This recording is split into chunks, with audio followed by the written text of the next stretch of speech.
Halo semuanya, selamat datang di channel yang tidak layak untuk dihina ini. Sebelum kita mulai, atur posisi santainya, seruput kopinya, dan mari kita berkhayal.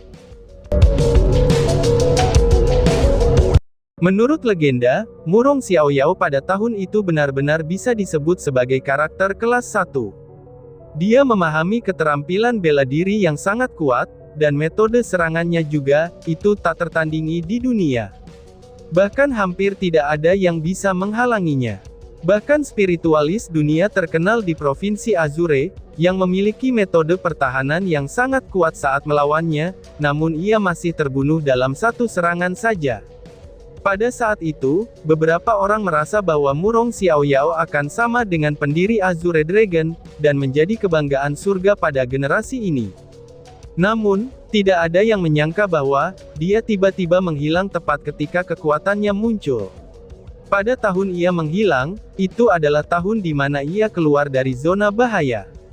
Itu adalah tahun ia mendirikan White Tiger Villa, dan pada tahun itu ia baru berusia 20 tahun. Beberapa orang mengatakan bahwa, karena ia memperoleh manfaat besar di zona bahaya, ia harus membayar harga yang setara, dan ditakdirkan untuk tidak hidup lama. Ada juga orang lain yang mengatakan, bahwa dia lelah dengan perselisihan duniawi, dan dia tidak bisa menyingkirkan rasa bersalah di hatinya, itu terhadap sesuatu yang memberinya metode kultivasi bela diri. Jadi, dia tinggal di hutan sendirian. Tetapi tidak peduli bagaimana Murong Xiaoyao menghilang, setelah dia menghilang, banyak orang kuat dari Provinsi Azure bergegas ke pegunungan White Tiger, dan mereka ingin mendapatkan keterampilan bela diri transenden Murong Xiaoyao. Tetapi pada akhirnya, mereka tidak dapat menemukan zona bahaya tersebut. Kemudian seseorang menyarankan untuk benar-benar meratakan White Tiger Villa, dan bahkan jika mereka perlu menggali 3 kaki ke bawah, mereka harus menemukannya. Namun di saat para ahli top di Provinsi Azure bersiap untuk naik level White Tiger Villa, Murong Xiaoyao tiba-tiba saja muncul. Dikatakan bahwa Murong Xiaoyao pada waktu itu hanya menghilang selama 2 bulan, namun ketika orang-orang melihatnya lagi, perubahan besar terjadi padanya ketika ia menjadi orang tua. Rambutnya yang hitam berubah menjadi seputih salju, dan rambutnya juga sudah panjang. Wajahnya seperti kertas, dia juga mengenakan pakaian putih, dan dia seperti orang mati yang masih hidup. Dia menggunakan satu serangannya, untuk memusnahkan para ahli puncak Provinsi Azure pada saat itu. Dapat dikatakan, bahwa dia telah mengejutkan dunia dengan satu serangan. Dengan pikiran itu, aliran darah telah membentuk sungai, dan dia memiliki kekuatan yang tampaknya tak tertandingi dan tak terkalahkan. Setelah membunuh mereka yang menyusup, Murong Xiaoyao menghilang sekali lagi. Dia menghilang dengan sangat teliti, dan tidak ada yang tahu kemana dia pergi. Bahkan orang-orang dari White Tiger Villa saja tidak mengetahuinya. Namun, hal yang paling aneh adalah sejak hari itu, mayat para ahli luar biasa akan muncul di White Tiger Villa. Mereka semua dibunuh, dan mereka mati dengan satu serangan. Metode pembunuhannya sangat efisien, dan skill itu hanya dimiliki oleh Murong Xiaoyao. Setelah itu, orang-orang tahu bahwa Murong Xiaoyao tidak mati. Hanya saja, dia muak dengan kesibukan duniawi. Tapi dia masih secara tersembunyi menjaga White Tiger Villa, dan tidak mengizinkan siapapun untuk mengganggunya. Meskipun begitu, keterampilan bela diri yang Murong Xiaoyao pegang tahun itu, ini terlalu menarik. Untuk keterampilan bela diri itu, masih ada banyak ahli yang mengabaikan bahaya bagi kehidupan mereka, dan secara diam-diam menyelinap ke White Tiger Villa. Namun pada akhirnya, mereka tidak bisa lepas dari nasib buruk mereka. Hal yang paling aneh adalah, beberapa ratus tahun setelah hilangnya Murong Xiaoyao, hal yang sama masih sering terjadi. Yang terbaru itu terjadi 200 tahun yang lalu, dan jalan kematiannya sama dengan orang-orang di masa itu. Untuk mengetahui bahwa, bahkan jika Murong Xiaoyao masih hidup 200 tahun yang lalu, dia akan berusia lebih dari 300 tahun, dan itu bukan usia bagi manusia untuk dapat terus bertahan hidup. Jadi beberapa orang merasa bahwa, Murong Xiaoyao sudah mati sejak awal. Makhluk yang hidup tidak lebih dari isyarat kesadarannya. Karena dengan kekuatan absolut dan mutlak, kesadaran Murong Xiaoyao selamanya tidak bisa padam, dan dia bisa menjaga White Tiger Villa selamanya. Sejak saat itu, tidak ada yang berani datang ke White Tiger Villa untuk mengintai, dan White Tiger Villa tidak benar-benar mengambil bagian dalam transaksi eksternal secara bertahap, hingga akhirnya mereka memudar dari mata orang-orang. Namun meski begitu, itu terkait dengan minat Chu Feng, bahkan bisa lebih. Dia tahu bahwa, zona bahaya tahun itu kemungkinan besar adalah pintu masuk ke makam kaisar yang terletak di pegunungan White Tiger. Murong Xiaoyao pasti sama dengan pendiri Azure Dragon, dan dia telah mendapatkan sesuatu di dalamnya. Adapun di mana pintu masuk itu, atau apakah Murong Xiaoyao hidup atau mati, Chu Feng sendiri juga tidak tahu. Namun karena dia sudah menyelinap masuk, Chu Feng pasti tidak akan menyerah, dan dia bersumpah untuk menemukan beberapa hasil. Dini hari ketika langit belum menyala, pintu kamar Chu Feng ada yang mengetuk. Tok tok tok, membuka untuk melihatnya, itu adalah manajer Zhang. Kamu cukup bagus, ucap manajer Zhang. Setelah melihat Chu Feng, manajer Zhang mengangguk puas. Dia memberikan pakaian itu di tangannya kepada Chu Feng dan berkata, rapikan penampilanmu sedikit, karena aku punya tugas untukmu, ucap manajer Zhang. Chu Feng mengganti pakaiannya, lalu mengikuti manajer Zhang ke taman. Di dalam taman, itu sudah ada beberapa kereta kuda. Beberapa dari mereka dipenuhi barang-barang, sementara ada satu kereta yang indah untuk para penumpang. Kereta kuda itu sangat mewah, dan bahkan kuda-kuda yang menarik kereta itu adalah kuda yang baik. Chu Feng tidak terkejut akan hal itu. Meskipun ia berinteraksi dengan orang-orang kelas bawah akhir-akhir ini, tetapi ia telah memahami dasar White Tiger Villa. Setidaknya, itu tidak lebih buruk dari kota burung Vermilion atau sekte Azure Dragon. Ada banyak ahli yang disembunyikan di sana, dan kekuatan ekonominya juga sangat kuat. Di sana ada puluhan pelayan berdiri di sebelah gerbong, dan di tangan mereka ada kue dan bunga. Jika mereka tidak memegang kue, maka mereka memegang bunga. Yang paling penting adalah, bahwa semua pelayan adalah pelayan tingkat atas. Namun, semua pelayan itu lebih tua dari Chu Feng. Ketika mereka melihat simbol pelayan tingkat atas di atas dada Chu Feng, mereka menunjukkan ekspresi aneh. Lagi pula, untuk bisa menjadi pelayan kelas atas di usia yang begitu muda, itu sangat menarik kecemburuan mereka. Chu Feng, hari ini adalah tanggal di mana Nona Besar menawarkan pengorbanan kepada ibunya. Kalian semua, harus bersiap-siap, ucap manajer Zhang. Setelah mengucapkan kata-kata itu, manajer Zhang pergi. Oi, kamu benar baru? Tanya seorang pelayan. Tepat ketika dia pergi, sekelompok segera pelayan mengelilinginya. Mereka adalah pria dan wanita di dalam kelompok pelayan itu, tetapi mereka sudah melewati masa muda mereka. Mereka segera mengepung Chu Feng, dan mereka memiliki senyum jahat di mulut mereka, serta tatapan yang tidak baik. Chu Feng merasa sangat jijik saat dia menghadapi tatapan itu. Tapi dia juga tahu bahwa pelayan baru akan diganggu oleh yang lama. Itu adalah aturan tidak tertulis dari White Tiger Villa. Demi berhasil menipu demi kenyamanan orang-orang depan dalam mencari sesuatu di sekitar villa ini, Chu Feng hanya bisa menahan amarahnya, dan memaksa tersenyum dengan ringan. Kakak laki-laki dan perempuan, apakah ada masalah? Balas Chu Feng.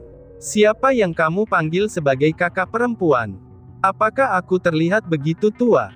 Wush! Ucap seorang wanita sambil melayangkan tangannya untuk menamparkan Chu Feng. Tepat setelah dia selesai berbicara, seorang wanita yang berusia setidaknya 20 tahun mengirim tamparan ke arah Chu Feng. Tamparan itu memiliki kekuatan yang cukup, dan kecepatannya juga cukup cepat. Tetapi di mata Chu Feng, itu sangatlah lambat. Chu Feng merespon dengan sedikit mencondongkan tubuhnya ke samping, dan dengan mudah mengelaknya. Oh, kamu berani mengelak. Apakah kamu tidak tahu aturan di sini? Hari ini, aku harus memberimu pelajaran yang bagus, ucap pelayan wanita. Melihat itu, pelayan wanita itu merasa terkejut tetapi dengan keras mengangkat telapak tangannya lagi. Pada saat yang sama, semua orang di sekitarnya bersiap untuk menyerang juga. Chu Feng bisa merasakan serangan angin kencang dari segala arah, namun para pelayan itu tidak tahu apa itu rasa malu, ketika mereka mengepung dan menyerang seorang pemuda seperti Chu Feng. Pada saat itu, Chu Feng mengepalkan kedua tangannya. Tapi dia tampak ragu-ragu. Dia ragu apakah akan melakukan serangan balik atau tidak. Jika dia mengekspos kultivasinya saat ini, kemungkinan besar White Tiger Villa akan curiga bahwa dia adalah mata-mata, dan segalanya tidak akan berjalan baik baginya. "Berhenti!" teriak seseorang. Hanya pada saat itu, sebuah teriakan keras pun terdengar. Namun, suara itu luar biasa manis, dan setelah mendengarkannya, hati Chu Feng langsung menegang. Melihat ke arah sumber suara tersebut, mata Chu Feng langsung tertuju karena dari dekat, itu ada seorang gadis yang tinggi dan cantik. Gadis itu memiliki kulit seperti salju putih dengan kehalusan, dan meskipun penampilannya tidak bisa ditandingi dengan keindahan sebuah negara, tapi dia masih memiliki sikap yang unik. Yang paling penting adalah, sosoknya sangat baik. Bagian depannya sangat menonjol, dan bagian belakangnya agak naik. Depan dan belakangnya berkembang dengan baik, halus, dan juga bulat. Selain sepasang kakinya yang lurus seperti pensil, dia memiliki tubuh seperti iblis yang sebanding dengan Su Rou. Chu Feng benar-benar tidak bisa berpaling dari sosok yang baik itu, karena dia tidak bisa untuk tidak memikirkan malam gembira bersama Su Rou. Melihat Chu Feng menatapnya dengan sangat jelas, gadis itu sedikit mengerutkan keningnya, dan rasa sedikit jijik muncul di pandangannya. Bukankah tubuh yang baik untuk dilihat orang lain? Chu Feng dengan dingin tertawa di dalam hatinya, dan tatapannya masih bolak-balik dengan kakinya yang panjang dan indah. Dia benar-benar mengabaikan ekspresi apa yang dia miliki. "Kami memberikan penghormatan kepada Nona Besar," ucap para pelayan. Namun, ketika Chu Feng melihat dengan penuh minat dan sangat terserap, suara hormat terdengar dari sekelilingnya. Pada saat yang sama, puluhan pelayan tingkat atas membungkukkan tubuh mereka, dan segera memberi hormat.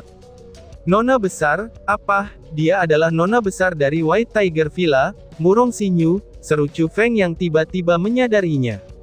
Murong Xinyu adalah putri tertua dari Master White Tiger Villa. Sejak dia dilahirkan, dia tidak bisa berkultivasi. Namun, dia adalah orang yang sangat pintar. "Oh tidak, sepertinya aku sudah selesai," pikir Chu Feng. Chu Feng secara diam-diam mengutuk, karena dia menemukan bahwa warna wajah Murong Xinyu saat ini adalah pucat. Ini sudah jelas kau dia marah pada Chu Feng.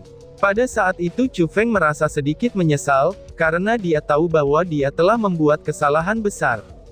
Para pelayan di sekitar Chu Feng pun bersukacita dalam kesialannya. Apa yang paling dibenci Murong Xinyu adalah, orang lain melihat kecantikannya. Chu Feng menyentuh tabu besar, sehingga mereka menantikan hukuman apa yang akan diterima Chu Feng. "Paman Zhang, ayo pergi," ucap Murong Xinyu. Hal yang membingungkan orang lain adalah, bahwa tidak ada hukuman yang diberikan kepada Chu Feng dari Murong Xinyu, dan dia hanya langsung menuju kereta. Melihat itu, manajer Zhang menghela napas lega. Dengan penuh arti memandang Chu Feng, lalu dia mengikutinya. "Kamu telah menyinggung Nona Besar. Kamu sudah mati. Peganglah sedikit lebih banyak dari hal ini. Jika aku bahagia, mungkin aku bisa sedikit memohon untuk kamu," ucap manajer Zhang. Para pelayan dengan paksa memasukkan barang-barang pengorbanan kepada Chu Feng, dan hanya ketika Chu Feng tidak bisa membawa lagi, mereka mengejar kereta yang bergerak. Adapun dengan Chu Feng, dia tidak memperhatikan mereka juga. Karena hatinya saat ini benar-benar tenggelam ke dalam kegelisahan. Dia juga khawatir, bagaimana Nona Besar akan merawatnya. Itu sangat tidak baik untuknya, yang sedang bersiap untuk mencari pintu masuk ke makam Kaisar di White Tiger Villa. Setelah kereta meninggalkan White Tiger Villa, mereka pergi jauh ke pegunungan White Tiger. Hanya ketika ia berjalan ribuan mil, ia berhenti di hutan. Di hutan itu ada kuburan di sana.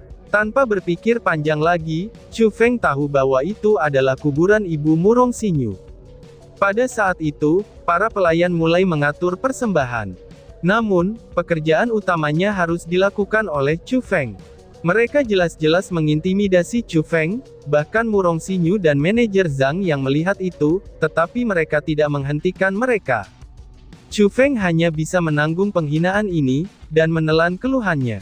Siapa yang menyuruhnya untuk menyinggung Murong Xinyu? Semakin dia melakukan itu, semakin berlebihan yang mereka dapatkan. Mereka merasa bahwa mereka bisa melampiaskan kemarahan Murong Xinyu untuknya. Jadi, bahkan jika mereka menggertak, itu masih dianggap benar dan adil. Pada akhirnya, semua pekerjaan diberikan kepada Chu Feng. Itu karena pada tengah harinya, Murong Xinyu perlu makan.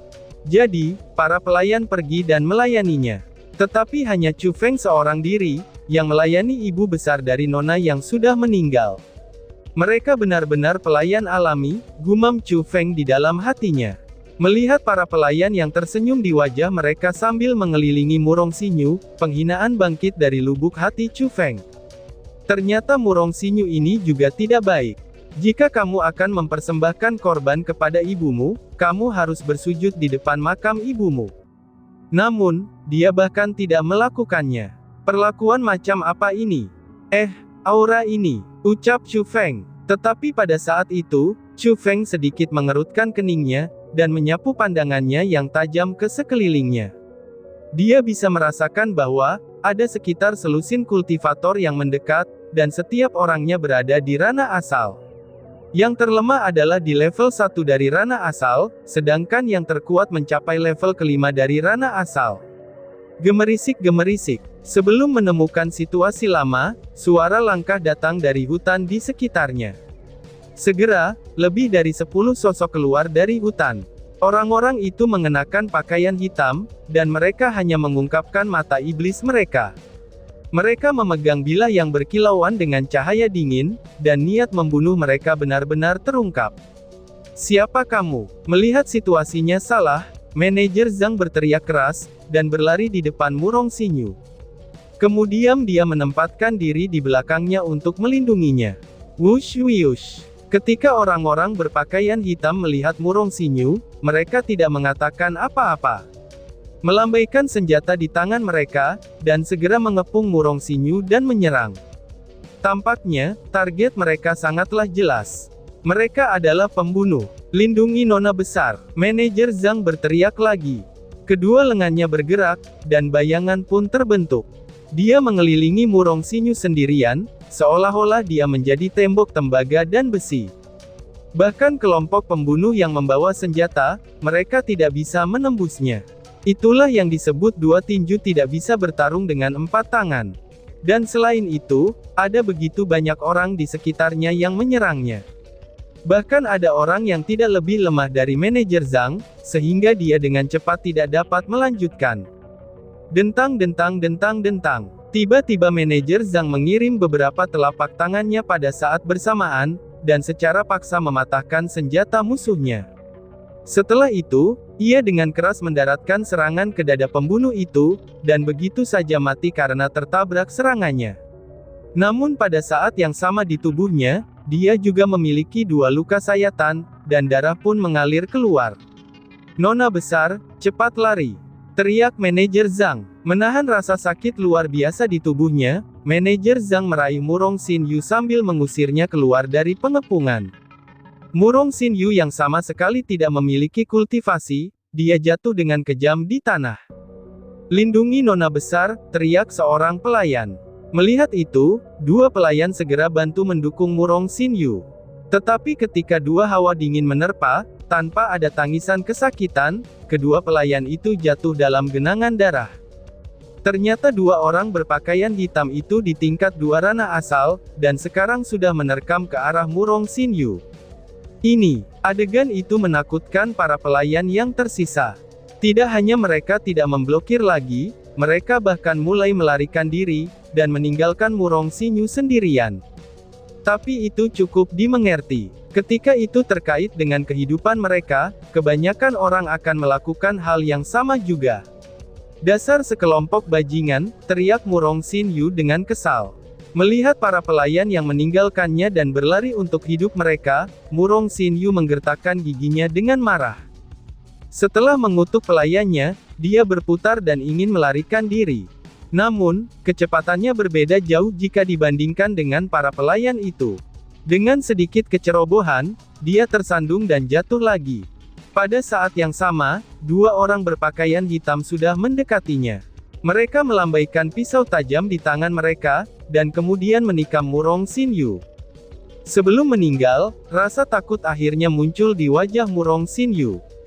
Dia tidak bisa untuk tidak menutup matanya, dan tidak berani untuk terus melihatnya, karena dia merasa sudah mati. Cerot! Namun ketika suara berat terdengar, dan darah hangat menyemprot ke wajahnya, dia dengan heran menemukan bahwa dia tidak merasakan rasa sakit yang datang dari tubuhnya. Sambil merasakan segala macam kebingungan, Murong Xinyu perlahan-lahan membuka matanya. Tetapi ketika dia dengan jelas melihat pemandangan di depan matanya, dia langsung tercengang. Dan tiba-tiba saja bersambung. Sekian dan terima kasih banyak. Bye-bye.